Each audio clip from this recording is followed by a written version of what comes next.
National education policy 2020 अंमलात आणण्याचा निर्णय केंद्र सरकारने घेतलेला आहे।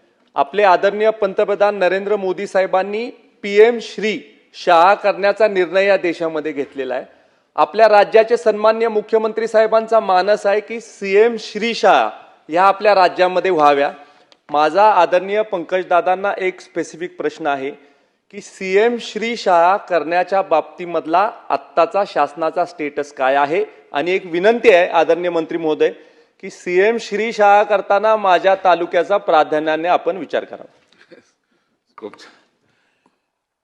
अध्यक्ष महाराज, देशाचे प्रधानमंत्री सन्माननीय नरेंद्रभाई मोदी यांनी आपल्या देशातल्या विशेष करून शासकीय शाळा यांचा दर्जा वाढविण्याकरिता देशातल्या काही सरकारी शाळांची निवड केली आणि PM श्री शाळेच्या माध्यमातून त्या ठिकाणी त्या शाळा विकसित करण्यात आल्या।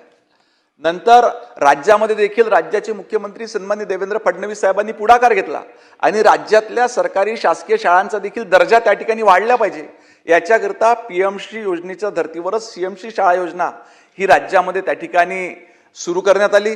याचा प्रस्ताव देखील तयार करण्यात आला। जवळजवळ राज्यातल्या 4800 शाळांचा निवड त्याच्याकरता करण्यात आली। हा प्रस्ताव शालेय शिक्षण विभागाच्या वतीने वित्त विभागाला त्या ठिकाणी सादर करण्यात आलेला आहे।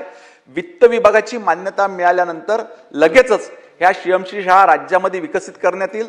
दुसरा, आमचे मित्र सन्माननीय अतुलदादा भोसले यांनी जी मागणी केली की ह्या CM श्री शाळेमध्ये कराड तालुक्यातील त्यांच्या मतदारसंघातील शाळेचा समावेश करण्यात यावा, निश्चितपणे कराड तालुक्यासोबतच या ठिकाणी साताऱ्याचे आदरणीय शिवेंद्रराजे महाराज देखील बसले आहे। सातारा जिल्ह्यातल्या एकंदरीत शाळांचा देखील समावेश त्याच्यामध्ये करण्यात येईल। लक्षवेधी क्रमांक 8 श्री चंद्रकांत नवघरे।